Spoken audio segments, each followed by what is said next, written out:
तावरेवाडीच्या युवकाची 6 लाखांचा मुद्देमाल असलेली बॅग चोरीला, डिक्कीत ठेवलेल्या बॅगा नागनवाडी फाट्यावर आढळल्या नाहीत. ट्रॅव्हल्स मालक, चालक व क्लीनरवर संशय, चंदगड पोलिसात तक्रार.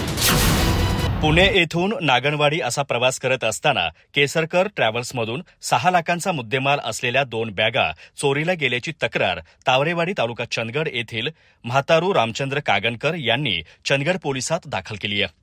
या प्रकरणी ट्रॅव्हल्सचे मालक साईनाथ विजय केसरकर राहणार उत्तूर तालुका आजरा, चालक कपिल टिक्का आणि क्लीनर संजीव नितीनकुमार कुरणे राहणार नवे पारगाव तालुका हातकणंगले यांच्यावर संशय व्यक्त करण्यात आला आहे.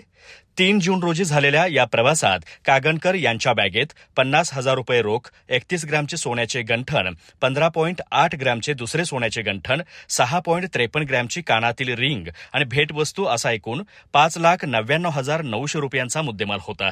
क्लीनर कुरणे यांनी बॅगा डिक्कीत ठेवल्याचा सल्ला दिला होता.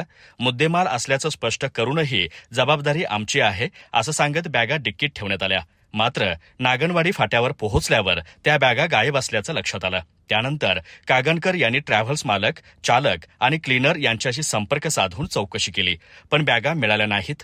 त्यामुळे चोरीच्या उद्देशाने बॅगा लंपास केल्याचा आरोप फिर्यादीत करण्यात आला आहे. चंदगड पोलिसांनी या प्रकरणी अधिक तपास सुरू केला आहे. अधिक माहिती आणि ताज्या घडामोडींसाठी आजच आमचे चॅनल सबस्क्राईब करा.